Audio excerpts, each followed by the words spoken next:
Want to know the difference between someone with a job and someone with a mission? Listen to their pronouns. I thinkers have tasks. We thinkers have tribes. The words you use literally shape the community you're able to build. Are you speaking the language of isolation or the language of community? Your community unconsciously mirrors your language patterns. If you speak I, they think as individuals. But if you constantly speak we, they begin thinking as a collective with shared purpose and mutual investment. Sociolinguistic studies show that communities where leaders use we language 80% of the time develop stronger member identification and higher collective action rates than those with the I-dominant leadership communication. What community identity is your language creating?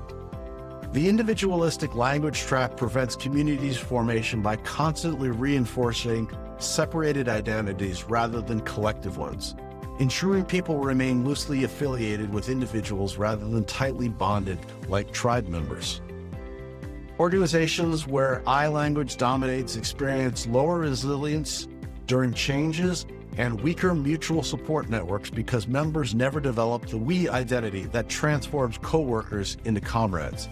Every sentence structure around I instead of we is a missed opportunity to weave the linguistic fabric binding separate individuals into unified communities, ensuring you'll lead a group of individuals rather than command a movement of believers who see themselves as connected.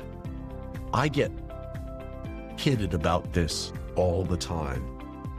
I got in the habit of referring to we all the time. And in fact, to the point where I may refer to myself as we, the royal we, on a regular basis. I don't know if you know this expression, but the king and or queen of England refers to themselves as we because they are the crown and the kingdom. They are all people. I don't ever expect to be that, but I have a tendency to always want to create tribes and individuals that work well together. And the power of that is something pretty substantial. The ability to truly bring people together and make them feel like a community. I've talked about blame and other things, and I've talked about how you build community, but one of the keys is I always refer to we. I is something I don't like. The only time I will use I is when there's a problem and it's my fault. And we talked about risk in another video about I made the mistake. It is all my fault.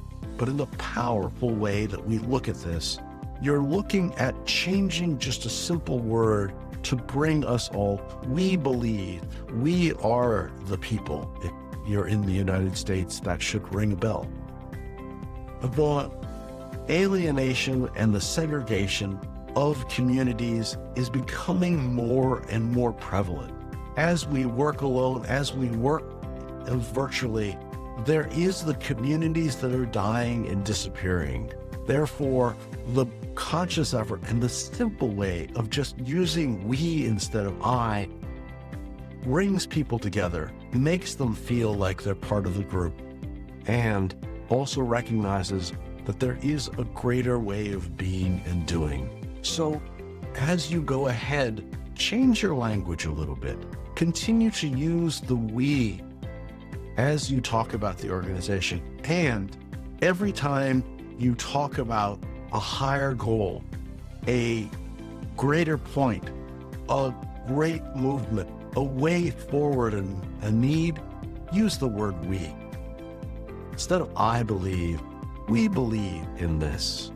We are moving towards this. We are challenged, but will succeed. A simple change in the way you speak can change the way people perceive you and your organization. I always refer to we as the company. Even if I'm going to be doing it, I always say we. I always make sure that the community is involved. I always make sure that we are recognized, not as individuals, but as a group. And just changing that simple word can change tremendous ways of thinking, acting, and being. What are some of the other ways that you build tribes just linguistically? For me, it's all about using we, but also referring to everyone else. Even if I'm actually doing the work, I will give the credit to someone else. I don't want credit. I will only take the blame. It's another way I build community. And people see that. Now, I get used to that, and occasionally I refer to myself as the we, and they look at me strangely. But I'm okay with that. I think that's all right. Because in many ways, what it does is it emphasizes that I'm always thinking about the team. I'm always excited about it, and I can't wait for the next thing. Tell me how you verbally create teams, how you create a tribe with what you say. Put it in the comments below. Let's continue this conversation. Thanks for tuning into today's episode on the Strategy Session, where we take your business from stuck to unstoppable. Here's another video I think you'd enjoy. If you found these insights valuable, remember to hit the like button, subscribe to our channel, and ring the bell for notifications on our latest videos. Remember, you're not just marketing, you're making history with Venture Gain.